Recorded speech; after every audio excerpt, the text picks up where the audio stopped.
बहुत छोटा था और सबका लाडला था और लाडला था। सब घर वाले उसको बहुत प्यार करते थे। वो भी छोटा था, मैं भी उसको प्यार से गले लगा लेती और वो भी मुझे अपनी बड़ी बहन समझता था और मेरे कमरे में ही रहता था। एक दिन शोहर और घर वाले सब एक शादी पर चले गए। शोहर कहने लगा मेरे भाई को अपने कमरे में सुला लेना, रात को उसको डर लगता है। मैंने बच्चा समझकर सुला लिया। उस रात उसने जो मेरे साथ किया, मेरी रूह फना हो गई, क्योंकि उसने मेरे साथ, मेरा नाम हुस्ना है। जब मेरी शादी हुई तो मुझे पता चला कि मेरे ससुराल में एक छोटा सा देवर भी है जिसकी उम्र सिर्फ 11 साल है। मुझे बहुत खुशी हुई क्योंकि मैं 3 बड़े भाइयों की छोटी बहन थी, लेकिन मेरा कोई छोटा भाई नहीं था, इसलिए मुझे एक छोटा भाई हमेशा से ही चाहिए था। मैंने सोचा कि भाई तो अब नहीं मिल सकता, पर देवर ही भाई की सूरत में मिल गया है। घर में मेरी सास नहीं थी, लेकिन मेरी 2 नंदे रहती थी और मेरे ससुर भी रहते थे। एक घर था और मेरा पोर्शन ऊपर वाला था। मेरे देवर का नाम हामिद था। वो पूरा दिन मेरे आसपास ही मंडलाता रहता। शादी के बाद पता नहीं उसको क्या हो गया था कि वो बस मेरे पास ही बैठा रहता था कि मेरी भाभी सबसे प्यारी है, भाभी के साथ बैठूंगा, इनके साथ खाना खाऊंगा। देखने में मैं वाकई बहुत ज्यादा खूबसूरत थी, तभी तो शोहर का भी दिल जीत लिया है। वो भी मुझसे बहुत ज्यादा खुश थे और मैं भी आंखों में ख्वाब सजाए खुश थी। सोचा था कि जिंदगी बहुत अच्छी गुजरेगी। शोहर को पहले से जानती थी, लेकिन ये मोहब्बत की शादी नहीं थी। दरअसल हम एक ही कॉलेज में पढ़ते थे। वहीं पर शोहर ने मुझे पसंद कर लिया और उसके बाद रिश्ता भेज दिया। वो कहते थे कि मेरी तरफ से ये पसंद की शादी है और तुम मुझे बहुत अच्छी लगती हो। हमेशा मेरे घर वालों की इज्जत करना, उनका ख्याल रखना, और मेरे छोटे भाई में तो मेरी जान बसी है।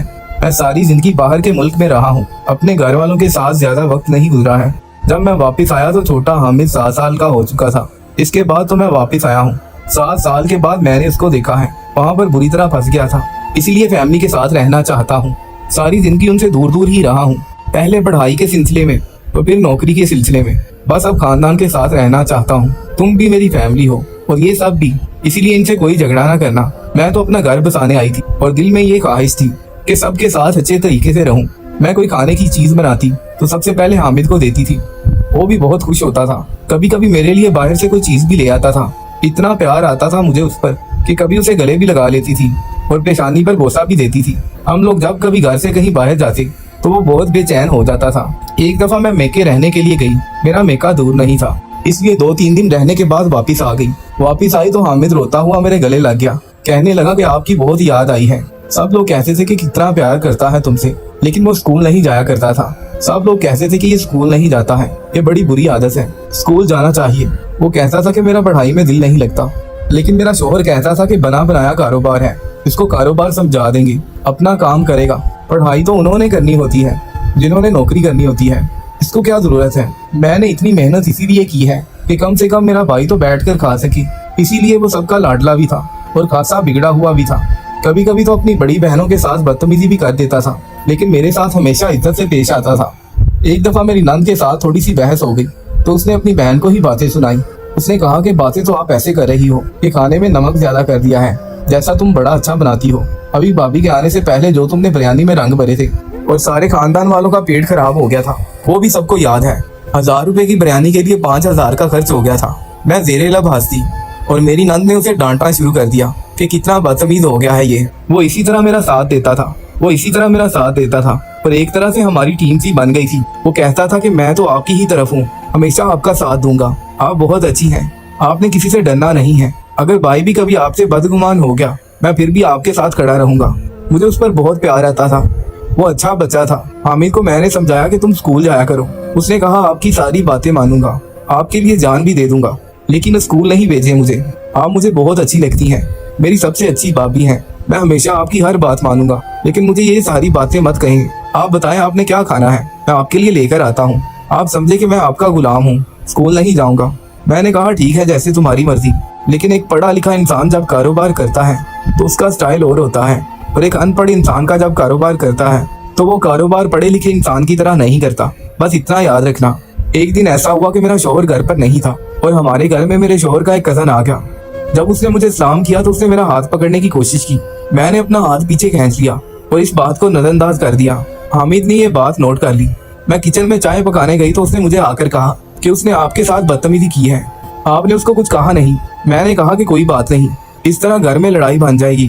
मैं नई नवेली दुल्हन हूँ, सब कहेंगे कि आते ही घर में लड़ाई डाल दी है, और वो फिर तुम्हारी बहन का होने वाला ससुराल भी है। ऐसी बातें नहीं की जाती।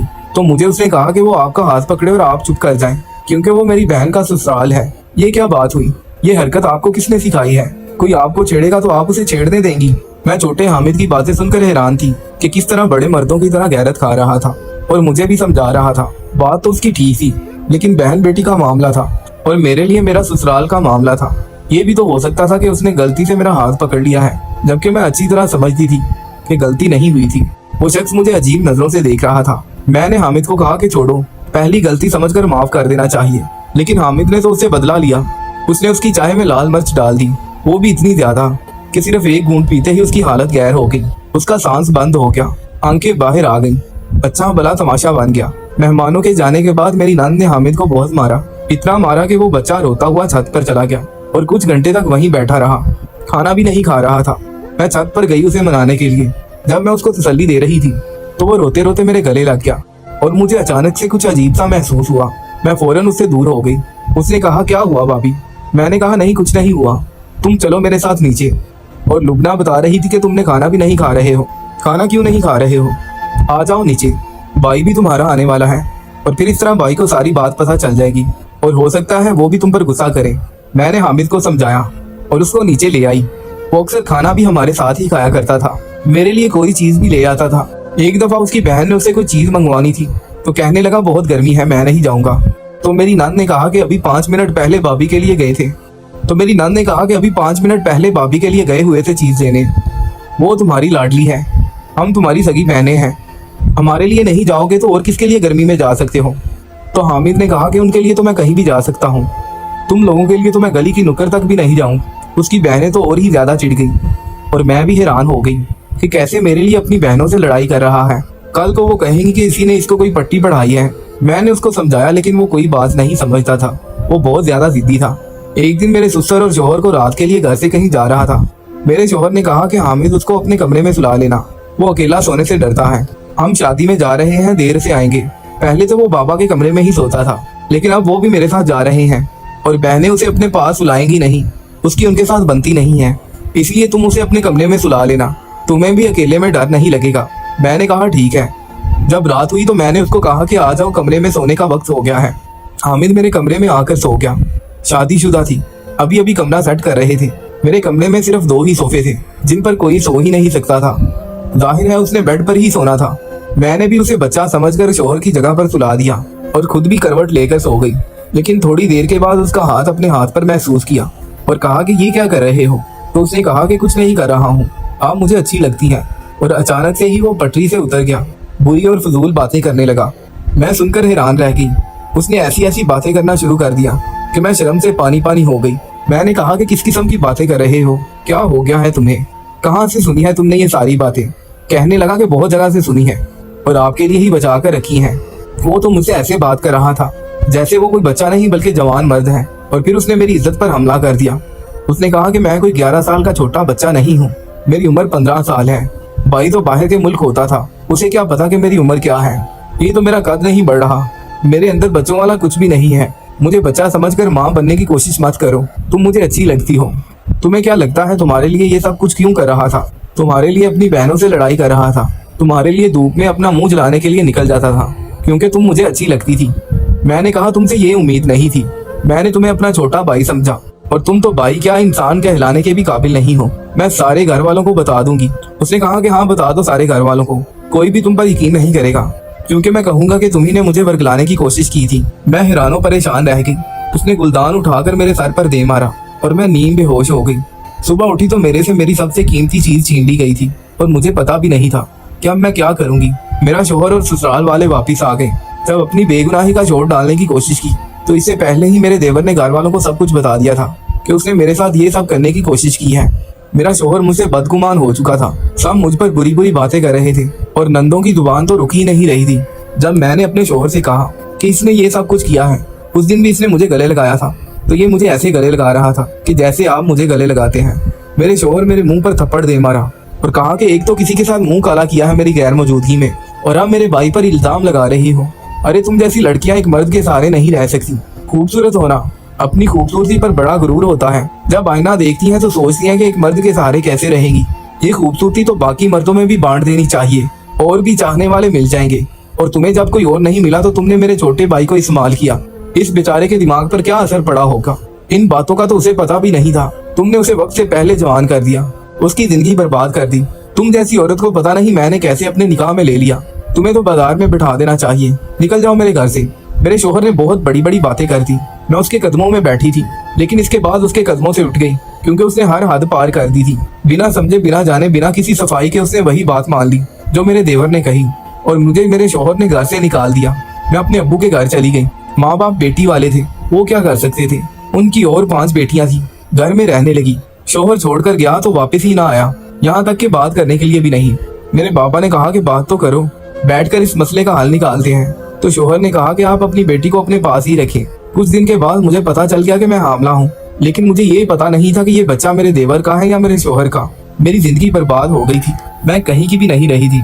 मुझे लगता था कि मैं इस दुनिया की सबसे बुरी किस्मत वाली लड़की हूँ, और मेरे साथ इस दुनिया का सबसे बड़ा जुल्म हो गया है। मेरे घर वालों को मैंने सारी बात बताई थी। वो भी मुझे ही बातें सुनाने लगे कि तुम इतनी बेवकूफ हो, तुम्हें पता नहीं चला। औरत को तो पता चल जाता है कि मर्द उसके बारे में क्या सोच रहा है। मैंने कहा कि मैं उसको बच्चा ही समझती रही। मुझे क्या पता था मेरा शौहर मुझसे कोई बात नहीं करता था। मैं उसे फोन करती थी, मैसेज करती थी, उसको वॉइस मैसेज करती थी, रोती थी, लंबे लंबे 10 मिनट के मैसेज भेजती थी, लेकिन वो मुझे जवाब नहीं देता था। मैंने उसे कहा कि एक ना एक दिन तो तुम्हें पता चल जाएगा, लेकिन फिर मैं तुम्हारे साथ वापस नहीं आऊंगी, क्योंकि तब तक बहुत देर हो जाएगी। रिश्तों को इतना मत उलझाओ कि फिर तुम उनको सुलझा भी ना सको। लेकिन मेरा शौहर जवाब ही नहीं देता था। फिर उसने मेरा मैसेज सुनना भी छोड़ दिया। मेरा 8वां महीना चल रहा था जब एक दिन मेरा शौहर घर आ गया। उसे देखकर मैं हैरान रह गई कि जो शख्स पिछले 8 महीने से मेरे मैसेज का जवाब भी नहीं दे रहा था, आज मेरे घर में सर झुकाए खड़ा था। उसने मेरे बाबा से कहा कि मुझे अकेले में बात करनी है। मैंने कहा कि क्या बात करनी है, क्यों आए हो यहाँ पर। बाबा ने हमें अकेला छोड़ दिया, और फिर उसने मुझे एक ऐसी बात बताई कि मैं हैरान रह गई।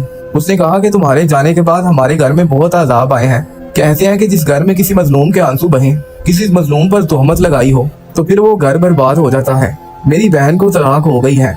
उसका निकाह हुआ था, लेकिन उन लोगों ने तलाक दे दी है, जबकि वो अभी तक रुखसत भी नहीं हुई थी। छोटी बहन सीढ़ियों से गिर गई है और उसकी एक हड्डी टूट गई है। और तुम जानती हो हामिद के साथ क्या हुआ है। उसे कैंसर हो गया है। डॉक्टरों का कहना है कि अगर उससे बचाना है तो 1 करोड़ रुपया लगेगा।